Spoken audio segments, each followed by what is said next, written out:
Está andando já? Já. Podemos ir começando então?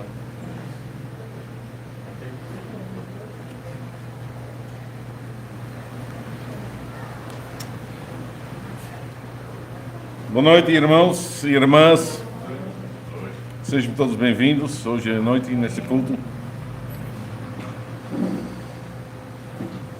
Vamos cantar o Salmo 121b. Eleva os meus olhos para os montes, de onde virá o meu socorro? Normalmente, no início do culto, nós confessamos isso. De onde vem o nosso socorro? O nosso socorro está no nome do Senhor, que fez os céus e a terra. Hoje vamos cantar esse salmo. Vamos ficar em pé.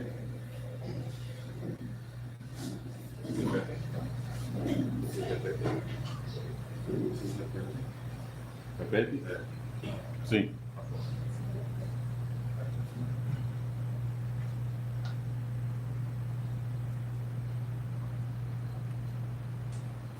Estou com A na minha mente. Sim. Elevo os meus olhos para os montes, de onde virá meu socorro? O meu socorro vem do Senhor, que fez os céus e a terra. Não deixará vacilar os teus pés, não dormirá quem te guarda. Eis que não dormirá o que guarda Israel. O Senhor é quem te guarda, o Senhor é tua sombra, tua direita. O sol não te molestará de dia, nem a lua de noite. O Senhor te guardará de todo mal, Ele guardará tua alma. O Senhor guardará tua entrada e a tua saída, desde agora e para sempre. Desde agora e para sempre. Elevo os meus olhos para os montes, de onde virá meu socorro? O meu socorro vem do Senhor, que fez os céus e a terra. Não deixará vacilar os teus pés, não dormirá quem te guarda. Eis que não dormirá o que guarda Israel. O Senhor é quem te guarda, o Senhor é tua sombra, tua direita. O sol não te molestará de dia, nem a lua de noite. O Senhor te guardará de todo mal, Ele guardará tua alma.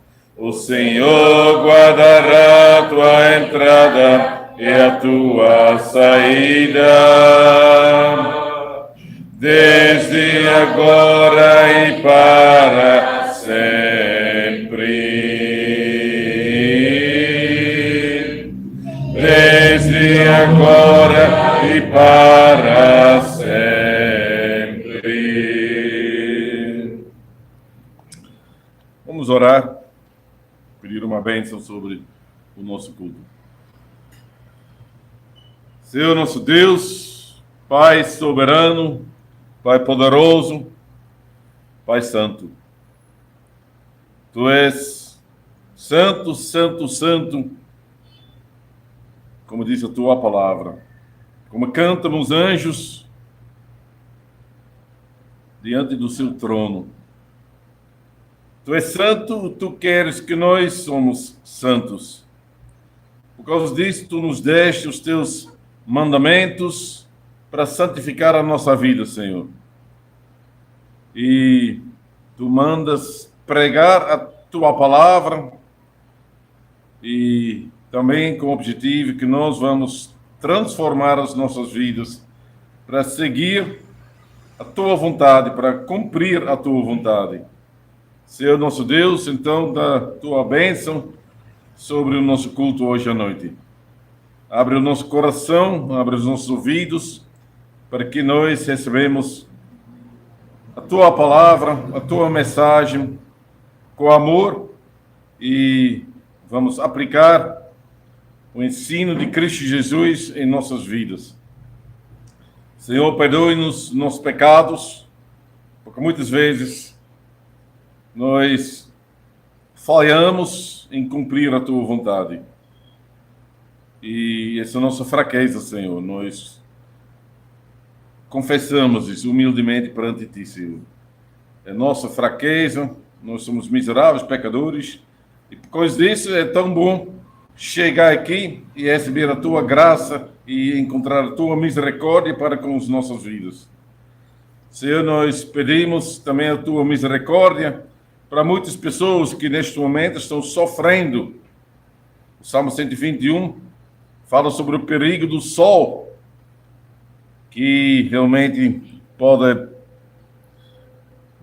deixar as pessoas sofrer. O sol não te molestará de dia, nem a lua de noite. E as águas? Aqui nós sofremos por causa das águas, Senhor. E, por um lado, nós sabemos que tem uma grande bênção nas águas, as plantas crescem, as ervas crescem, e assim a nossa comida está crescendo. Mas, por outro lado, a abundância da água é demais em várias regiões aqui no Nordeste.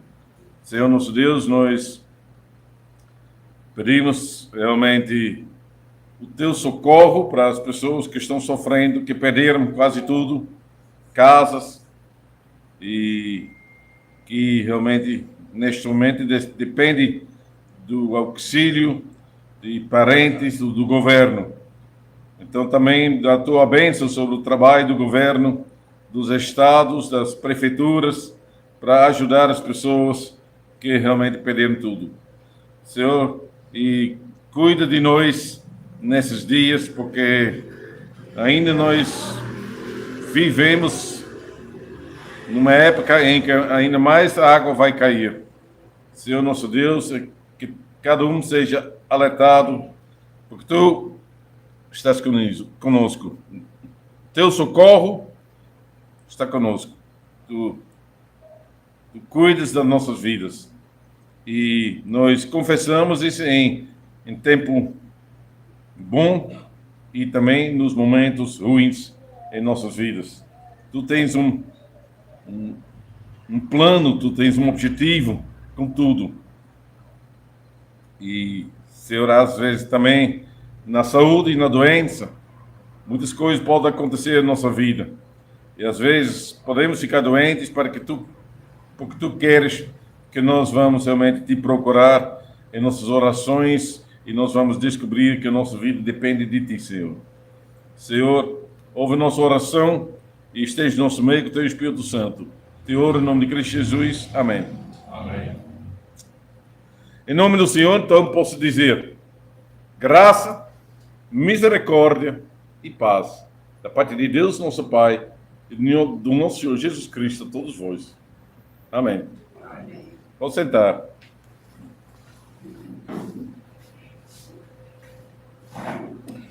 Vamos cantar Salmo 130. Primeiro 2 estrofes. É um salmo que tem no latim miserere mei. Tem misericórdia de mim, Senhor. E é um salmo das profundezas, que fala sobre a nossa miséria. Se tu, Deus, te lembrares a nossa transgressão, se tu a castigares, quem viverá então? Mas tem luz. Já no Antigo Testamento houve luz. Mas sei que há contigo perdão para nós, Senhor. Tu queres ser temido, servido com louvor. Das profundezas clamo a ti, ó meu Senhor. Escuta, Deus, te chamo. Atende a meu clamor. Inclina teu ouvido, ouve meu suplicar. Fica, Senhor, atento para me auxiliar. Se tu, Deus, te lembrares a nossa transgressão, se tu a castigares, quem viverá então? Mas sei que há contigo perdão para nós, Senhor. Tu queres ser temido, servido com louvor. Não. Agradece o entusiasmo, mas vamos cantar 3 e 4 depois da leitura do nosso texto. Nós vamos ler uma parte de Mateus 7, em Mateus 5 e 6, é o Sermão do Monte, onde Jesus explica como deve funcionar a lei do Senhor em nossas vidas. E ele prega bem rigorosamente. Ninguém vai escapar do peso da lei. E hoje à noite nós vamos ouvir mais sobre capítulo 7, 1 até 5, onde Jesus diz: não julgueis, para que não sejais julgados. Pois com o critério com que julgardes, sereis julgados. E com a medida com que tiverdes medido, vos medirão também. Porque vês tu o argueiro no olho do teu irmão, porém não reparas na trave que está no teu próprio? Ou como dirás a teu irmão: deixe-me tirar o argueiro do teu olho, quando tens a trave no teu?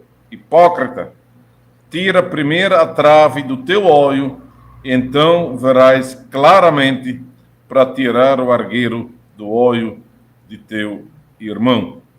Até aqui. Então agora vamos cantar estrofe 3 e 4.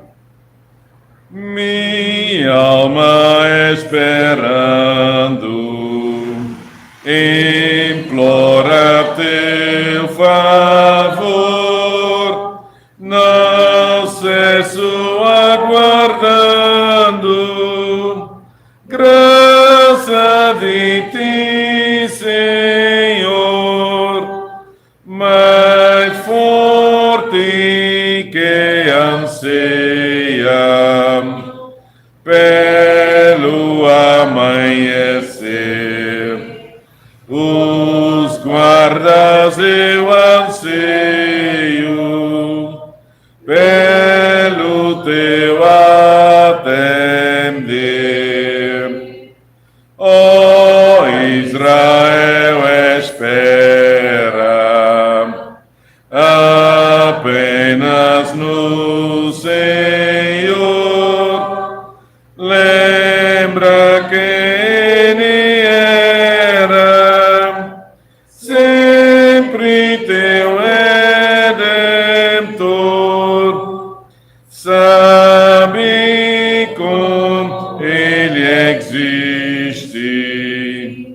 copiosa redenção. Ele é quem te redime de toda transgressão.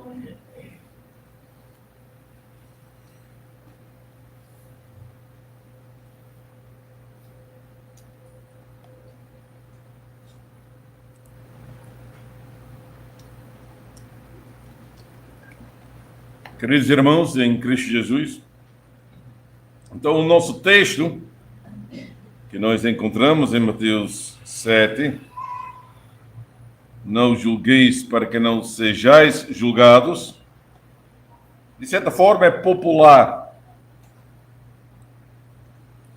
Parece um provérbio. Pessoas usam esse texto apontando aos outros. Mas a pergunta é, o que Jesus realmente quer dizer aqui? Nós podemos julgar? Julgar é discernir, separar o bom do mal. Todo mundo acha que faz isso. Isso acontece muito. Os pais fazem isso quando eles estão educando os seus filhos.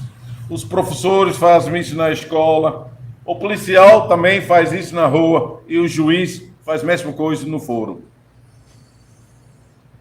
Então, esse tipo de avaliação não é proibido aqui.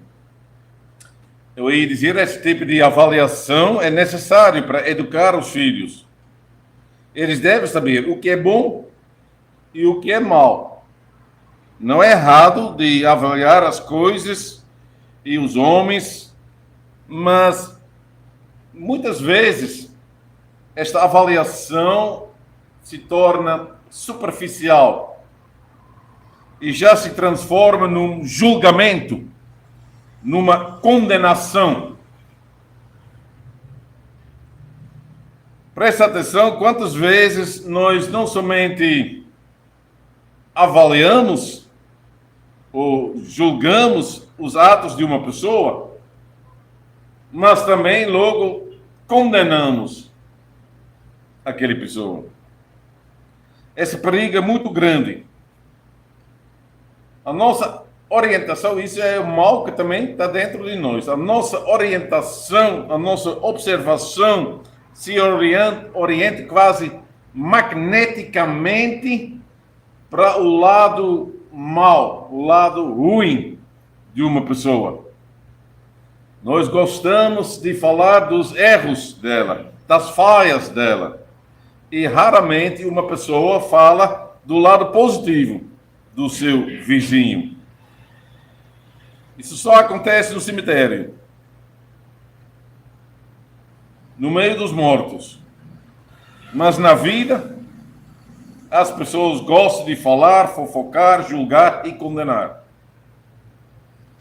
Jesus nos avisa contra isso. Não condenas para não seres condenados. É isso que nós vamos ouvir mais sobre isso.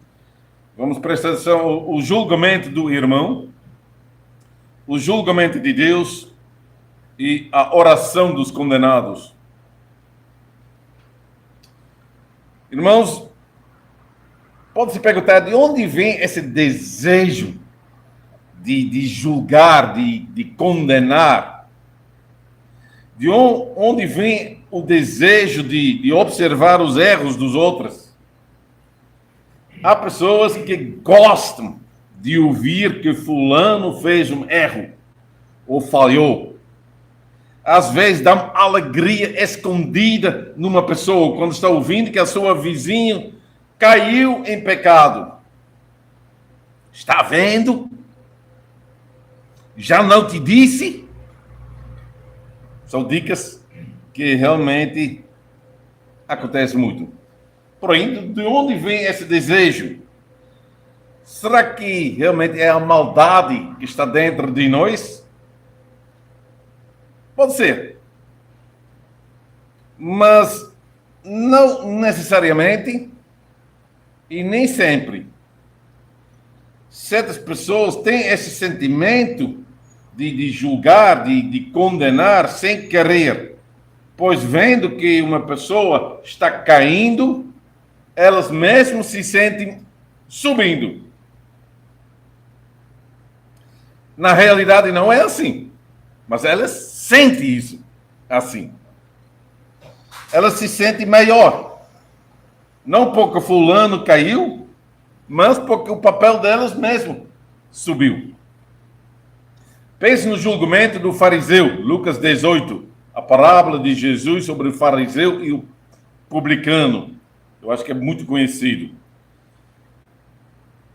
Pense no julgamento do fariseu quando ele viu o cobrador de impostos, o publicano, Lucas 18, versículo 11. Ele diz: "Oh Deus, eu te agradeço porque não sou avarento, nem desonesto, nem imoral como as outras pessoas. Agradeço-te também porque não sou como aquele cobrador de impostos."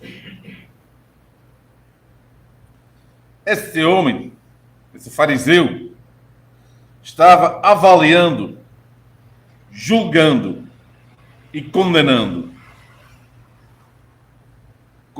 a vida do cobrador de impostos, do publicano. Felizmente, ele disse: "Eu não sou assim."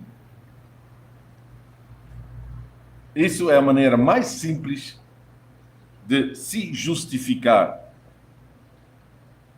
Se comparando com outras pessoas que são piores, avaliando a vida delas e as condenando. Isso é o método mais simples para se justificar a si mesmo.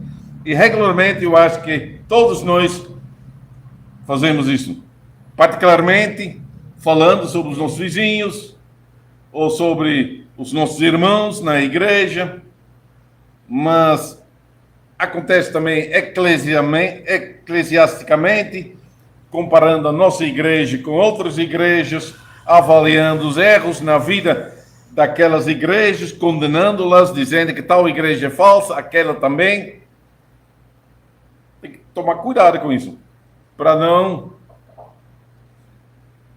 se aparecer com orgulhoso. Lucas disse em capítulo 8, 19, que Jesus contou esta parábola para os que se achavam que eram muito bons e desprezavam os outros. Orgulho e desprezo são sentimentos muitíssimos perigosos para todos os homens, mas especialmente para os crentes, e mais ainda para aqueles que são líderes dentro da igreja. Os líderes estudaram muito, são iluminados, receberam conhecimento, vivem santidade conforme a lei de Deus. Eu sei. Isso deve deixar uma pessoa humilde e cheia de amor. Mas presta atenção, às vezes isso não acontece. Às vezes o contrário acontece. Às vezes uma pessoa se agrada e se glorifica, observando o seu esforço e a sua perfeição. Às vezes uma pessoa está com orgulho e fica soberbo. E se acontecer, aparece um tipo de autojustificação, como o fariseu. Atrás do desejo de julgar está muitas vezes o desejo de condenar. E atrás do desejo de condenar está o desejo de se justificar. E atrás disso há a ideia que as qualidades e os atos do homem decidem sobre o seu destino e sobre o seu valor no reino de Deus. Quem gosta de julgar e de condenar deve se examinar. E deve se perguntar se por acaso, no fundo do seu coração, ela não acredita na justificação pelas boas obras. Quem faz isso deve se perguntar: como funciona a doutrina da graça em nossa vida? O que é graça? Uma coisa que você recebe que você não merece. Como funciona essa doutrina da graça em sua vida? Como funcionam os 10 mandamentos em nossa vida? É o nosso catecismo que explica como os 10 mandamentos devem funcionar. É aqui nos cultos, hoje de manhã. Aqui nos cultos, então, cada domingo, então, são declarados, então, os 10 mandamentos. E muitas vezes, já tantas vezes, que entra um lado, sai do outro lado. E você pode se perguntar, como funciona? Como deve funcionar realmente esses 10 mandamentos? O catecismo diz: para que então manda Deus pregar os 10 mandamentos tão rigorosamente, já que ninguém pode guardá-los nesta vida? Resposta: primeiro, para que durante toda a vida conheçamos cada vez melhor não a natureza pecaminosa de outra pessoa, mas a nossa natureza pecaminosa. E por isso ainda mais desejamos buscar em Cristo o perdão dos pecados e a justiça. Em segundo lugar, para que sempre sejamos zelosos e oremos a Deus pela graça do Espírito Santo, a fim de que sejamos cada vez mais renovados, segundo a imagem de Deus, até que, depois desta vida, alcancemos o objetivo, a saber, a perfeição. Me parece que a resposta é bem clara. Cada vez mais conhecemos a nossa natureza pecaminosa e só depois desta vida alcançaremos o objetivo, a saber, a perfeição. Conclusão: nós somos miseráveis pecadores. E esse conhecimento nos deixa humildes. Humilde perante Deus, humilde em nossas orações, mas também humilde em nossas conversas, humilde perante os irmãos, porque ninguém aqui é perfeito. Ninguém. E por causa disso, Jesus disse: não julgais. Por que não? Qual o motivo para não fazer isso? Um dos motivos poderia ser porque sabemos muito pouco da situação ou da história dos outros e por causa disso podemos condenar uma pessoa levianamente sem a conhecer. Isso já é injusto. Isso é pecado contra o 9º mandamento. Outro motivo pode ser porque nós também somos fracos. E por causa disso nós não somos dignos de ser juízos dos nossos irmãos. E o terceiro motivo é este motivo: não julgais para não serdes julgados. Pois com o julgamento com que julgais sereis julgados, e com a medida com que medes sereis medidos. Presta atenção, dizendo isso, Jesus faz uma conexão entre o nosso julgamento humano e o julgamento de Deus. Não julgais para não serdes julgados, quer dizer, por Deus. Pois com o julgamento com que julgais sereis julgados, a saber, por Deus. E com a medida com que medes sereis medidos, mais uma vez, por Deus. Eu acho que existe na Bíblia um exemplo bem claro que explica essas palavras. Nós encontramos isso em Mateus 18, 23 até 35. Vamos ler. Mateus 18, a parábola do credor incompassivo.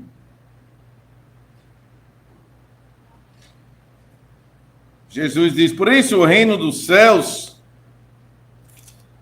Presta atenção, deixa eu só dizer. Então, pouco antes, Pedro perguntou, quantas vezes meu irmão pecará contra mim que eu lhe perdoe? 7 vezes? Respondeu-lhe Jesus, não te digo que até 7 vezes, mas até 70 vezes. O contexto é o perdão dos pecados. Por isso, o reino dos céus é semelhante a um rei que resolveu ajustar contas com seus servos. E passando a fazê-lo, trouxeram-lhe um que lhe devia 10.000 talentos, R$ 1.000.000. Não tendo ele, porém, com que pagar, ordenou o Senhor que fosse vendido a ele a mulher, os filhos e tudo quanto possuía, e que a dívida fosse paga. Então o servo, prostrando-se, reverente, rogou, sê paciente comigo e tudo te pagarei. E o senhor daquele servo, compadecendo-se, mandou-o embora e perdoou-lhe a dívida. Saindo, porém, aquele servo, encontrou um dos seus conservos que lhe devia 100 denários. E agarrando-o, o sufocava, dizendo, paga-me o que me deves. Então o seu conservo, preste atenção, ele faz a mesma coisa, caindo-lhe aos pés, lhe implorava, sê paciente comigo, eu te pagarei. Ele, entretanto, não quis. Antes, indo-se, o lançou na prisão até que saldasse a dívida.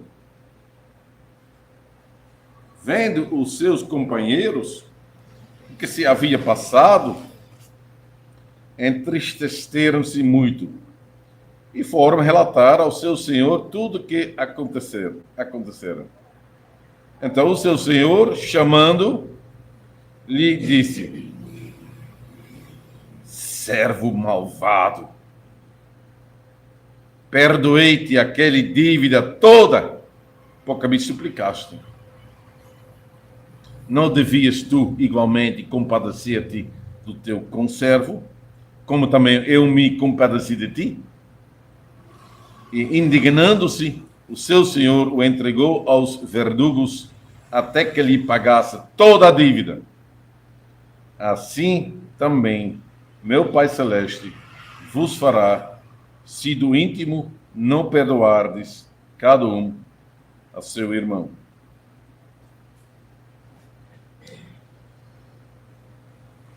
Pessoalmente, eu nunca li a parábola de Mateus 18 em conexão com Mateus 7.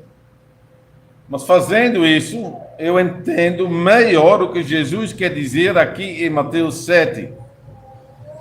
Quem somos nós para julgarmos ou condenarmos o nosso irmão? A parábola dos 2 empregados nos mostra o caminho certo. Deus é misericordioso e bondoso conosco. Ele nos perdoa os nossos pecados. Ele perdoou o nosso débito gigante, que nós nunca poderíamos quitar. Para nós, esse débito era enorme, impagável. Mas Deus perdoou o nosso débito. Ele quer que nós sejamos realmente e profundamente gratos.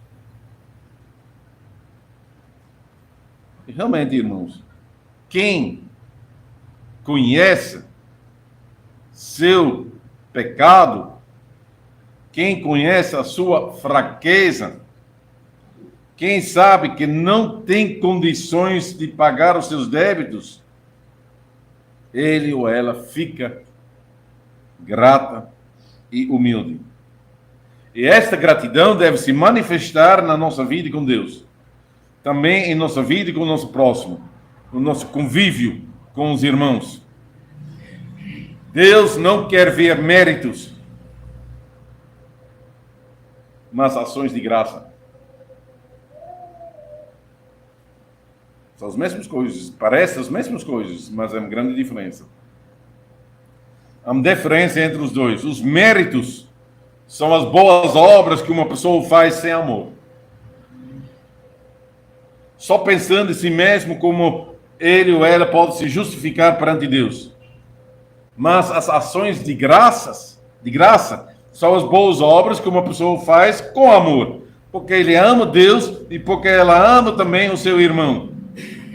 Uma tal pessoa observa os mandamentos como... tal pessoa não observa os 10 mandamentos como regras santas para se justificar, mas ela observa Deus. Ela está vendo, observando os seus irmãos. Ela observa Deus que é misericordioso para com a nossa vida miserável. E ela também observa os irmãos com misericórdia, sabendo que todos nós estamos embaixo da ira de Deus. Eu, junto com a irmã que pecou, nós dois somos pecadores. Você é aquele irmão fraco que não sempre mostra uma vida exemplar para todos nós. Você junto com aquela irmã chata. Você junto com aquele irmão exigente. Eu junto com aquele pai que não sabe criar bem o seu filho. Todos nós estamos embaixo da ira de Deus. Eu não sou maior do que aquele irmão ou irmão que pecou várias vezes. E vocês também não são maiores do que aquele irmão ou irmã que pecou várias vezes. Se você não concorda, se você tem dúvidas sobre isso, se você acha que é melhor, você deve pensar 2 vezes. Em primeiro lugar, você deve pensar na sua vida pecaminosa perante Deus. Se espelhar, então, no espelho dos 10 mandamentos. Em segundo lugar, você deve avaliar os seus pequenos erros. Se os seus pequenos erros são suficientes para se justificar perante Deus. Quem acha que a sua vida é boa e seus méritos são suficientes para se justificar perante Deus, ele se engana. Isso é uma doutrina errada, mentira. Se tiver um débito de R$1 ou um débito de 1 milhão, não faz diferença. Em ambas as coisas, eu tenho um débito, estou perdido se eu não posso pagar. Ninguém aqui participa da Santa Ceia porque é perfeito. Somos todos pecadores e dependemos da graça de Deus, do sacrifício de Cristo Jesus, do sangue, corpo de Cristo que ele deu à cruz. Paulo escreveu sobre a mesma coisa em outro lugar. Ele diz em Romanos 14.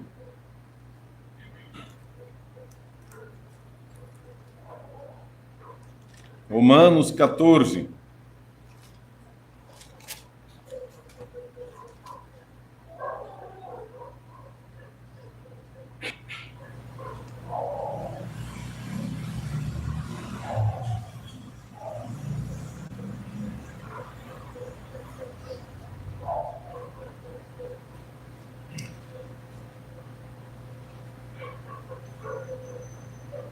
Versículo 10 até 12. Tu, porém, porque julgas teu irmão? E tu, porque desprezas o teu?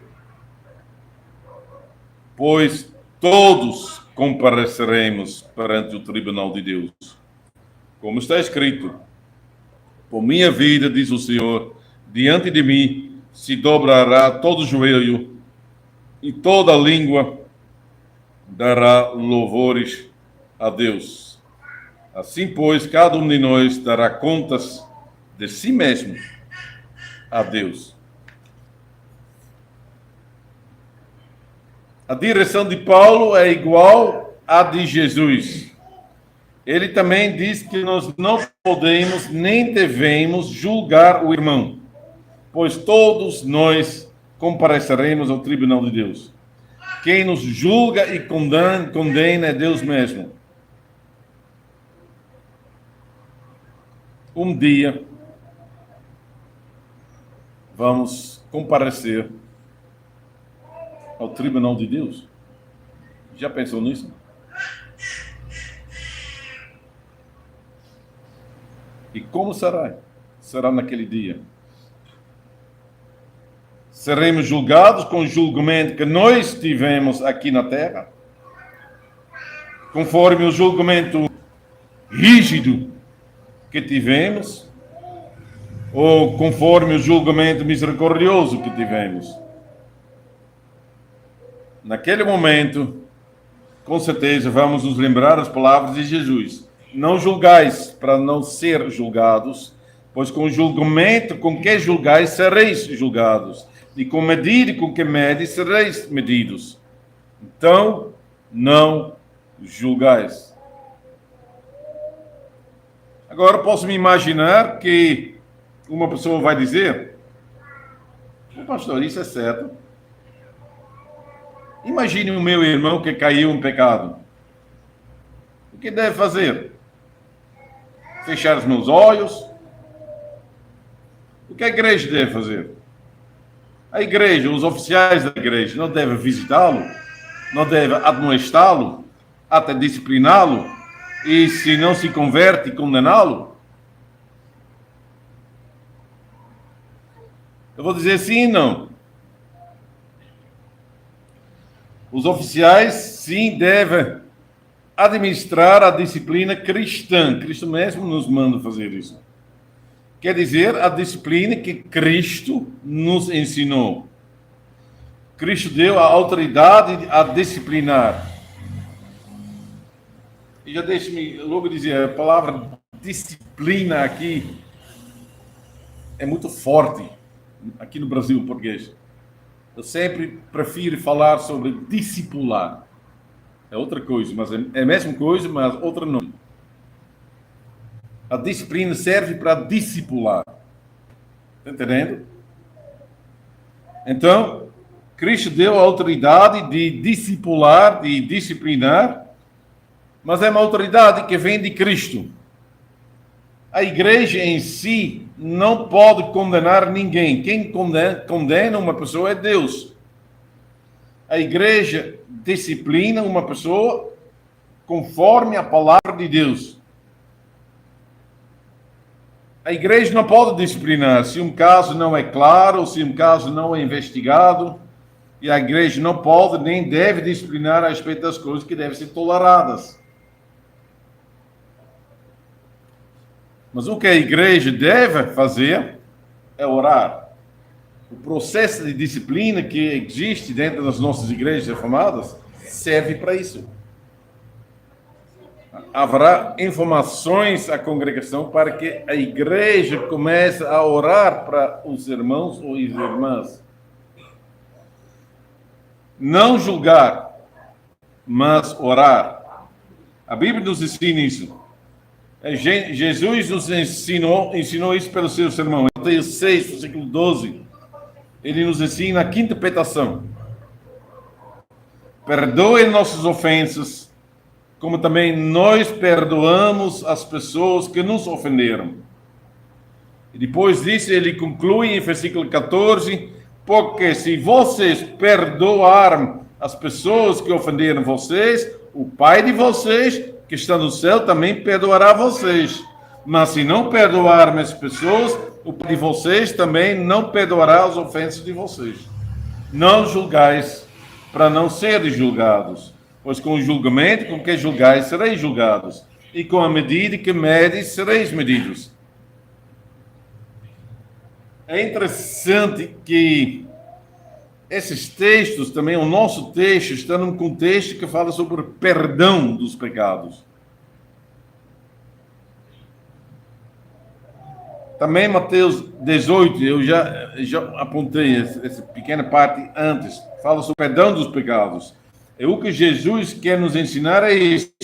Não julgais, mas orais. Orais. Orais, perdoe-nos as nossas dívidas. Nós, o meu e dela, o meu e dele. O meu e daquele irmão, de nossos irmãos. Nós dois precisamos de perdão. Nós todos precisamos de perdão. Pai, perdoe-nos. Quem ora assim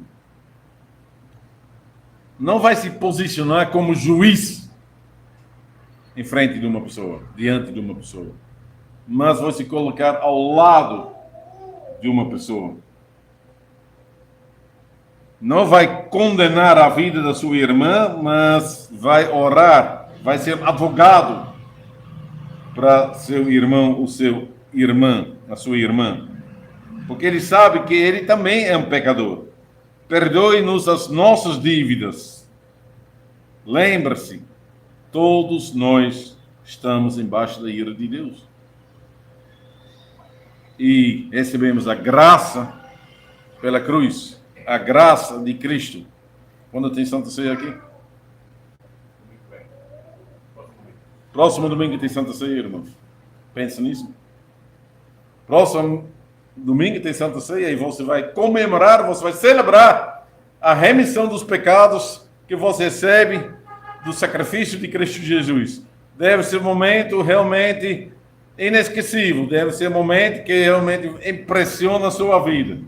Por isso também Jesus disse em um certo momento, se você está indo para o templo para fazer um sacrifício e você sabe que um irmão tem alguma coisa contra você, você sabe que existe um problema, um atrito, você vai para lá. Deixe o seu sacrifício em frente do altar e você vai para lá. Por isso, sempre nas igrejas reformadas também nós temos uma pregação para se preparar para comemorar, para celebrar a Santa Ceia, para perdoar. Você vive por causa do perdão, da graça de Deus, você vai visitar o irmão para dar perdão. Então, não julgais, mas orais. Ore pelos seus irmãos, ore por si mesmo. Amém. Amém.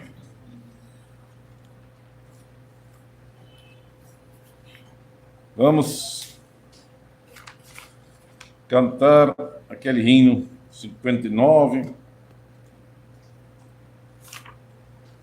Se a ti tristeza eu causei, Senhor, se o meu exemplo fraca tropeçou, se em teus caminhos eu não quis andar, perdão, Senhor. É um hino para se examinar. Se a ti tristeza eu causei, Senhor, se a meu exemplo fraco tropeçou, se em teus caminhos eu não quis andar, perdão, Senhor. Se vão e fútil foi o meu falar, se a meu irmão não demonstrei amor, se ao sofredor não estendi a mão, perdão, Senhor. Se diferente foi o meu viver, tranquilo, calmo, sem lutar por ti, devendo estar muito firme no labor, perdão, Senhor. Escuta, Deus, a minha oração e vem livrar-me de incertezas mil.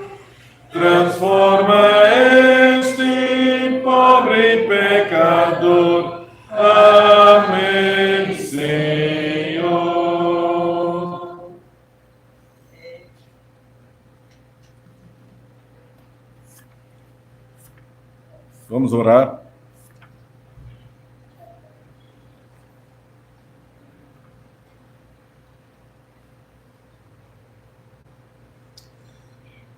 Senhor nosso Deus, humildemente, nós nos aproximamos a Ti, Senhor, em espírito e em verdade. Humildemente, porque ouvimos a palavra de Jesus, para não julgar, para não serem julgados. E ouvimos, conhecemos o ensino de Jesus, que ninguém é perfeito.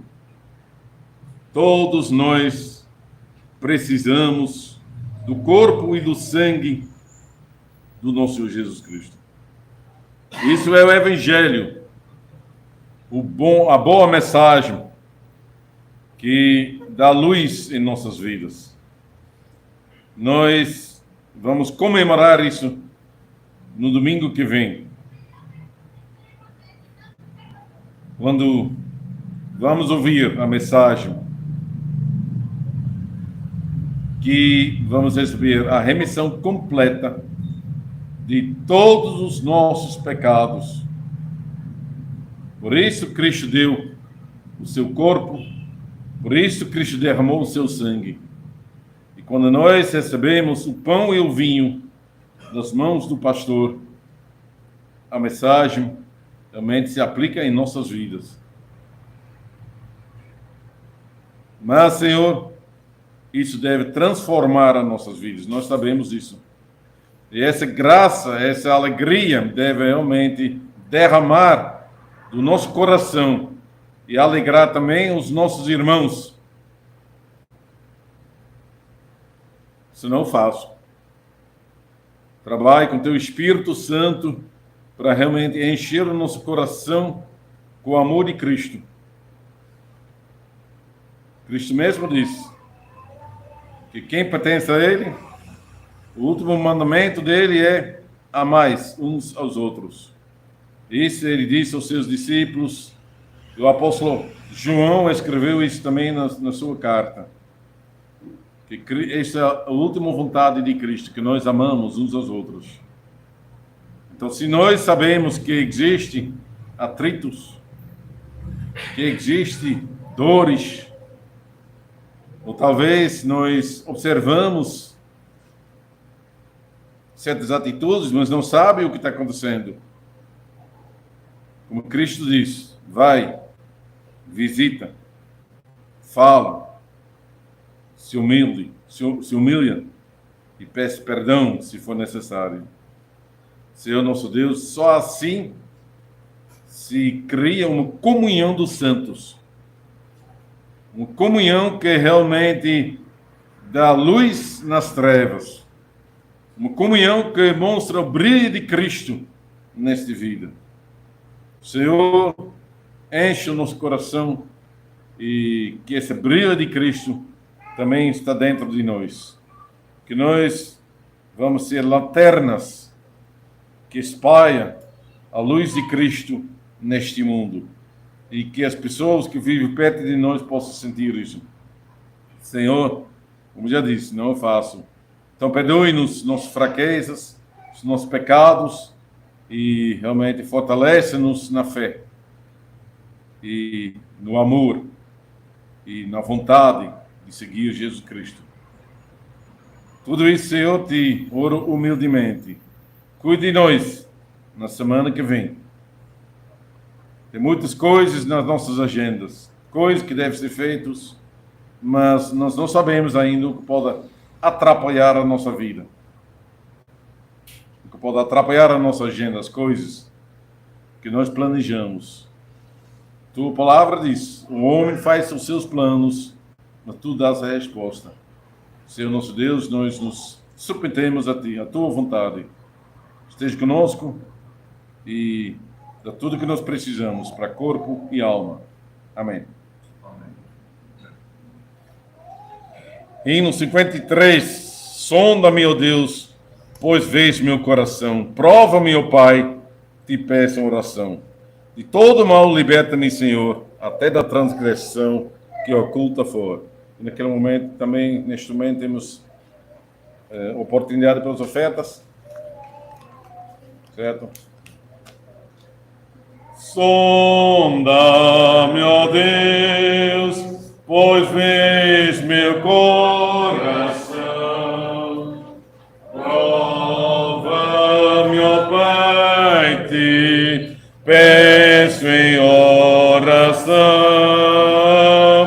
De todo mal, liberta-me, Senhor, até da transgressão que oculta for.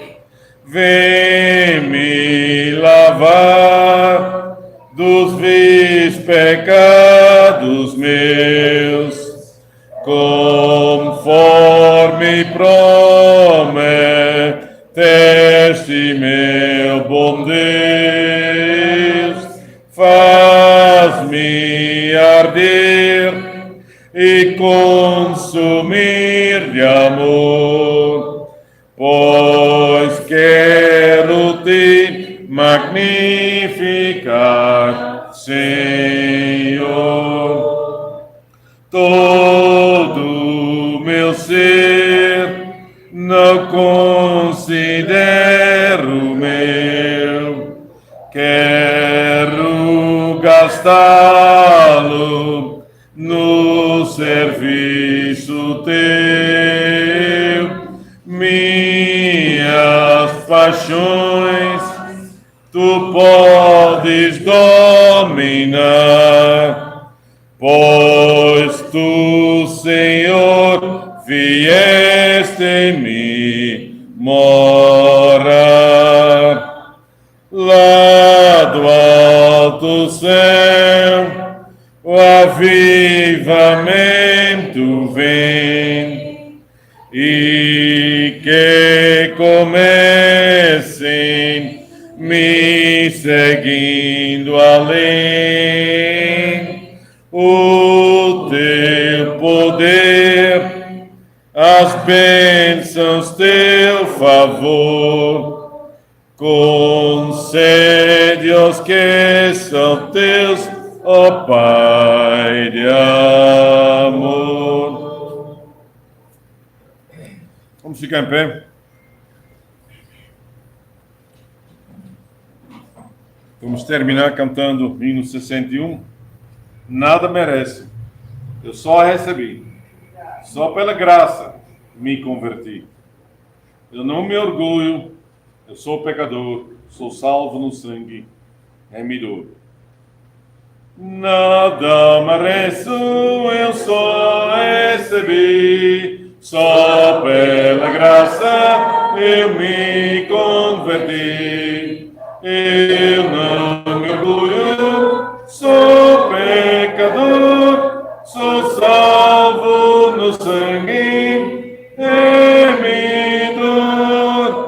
Sou humilde pecador, salvo na graça do Senhor.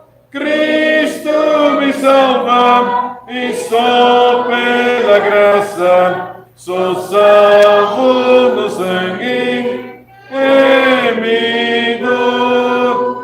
Era perdido no mundo andei, cheio de vícios, de Deus desviei. Cristo achou-me e me livrou, e só pelo sangue remidor. Sou humilde pecador, salvo na graça do Senhor. Cristo me salva e só pela graça sou salvo no sangue remidor. Misericórdia eu não mereci. Só pela graça foi que recebi. Ele do pecado me separou, foi pelo seu sangue e me deu. Sou humilde pecador, salvo na graça do Senhor. Tu me salva e só pela graça sou salvo no sangue e me dou. Vamos agora confessar a nossa fé. Então, todos vocês têm na liturgia, então, o credo apostólico, e vamos então confessar o que nos une, a fé em Cristo Jesus. Quem crê, confesse comigo. Creio em Deus Pai Todo-Poderoso, Criador dos céus e da terra, e em Jesus Cristo, seu único Filho, nosso Senhor, que foi concebido pelo Espírito Santo, nasceu da Virgem Maria, padeceu sobre Pôncio Pilatos, foi crucificado, morto e sepultado, desceu ao mar, ressurgiu dos mortos ao terceiro dia, subiu ao céu, está sentado à direita de Deus Pai Todo-Poderoso, onde vai vir a julgar os vivos e os mortos. Creio no Espírito Santo, na Santa Igreja Universal de Cristo, a comunhão dos santos, na remissão dos pecados, na ressurreição do corpo e na vida eterna. Amém. Recebe a bênção do Senhor, a graça do Senhor Jesus Cristo, o amor de Deus e a comunhão do Espírito Santo seja com todos vós. Amém. Amém. Amém.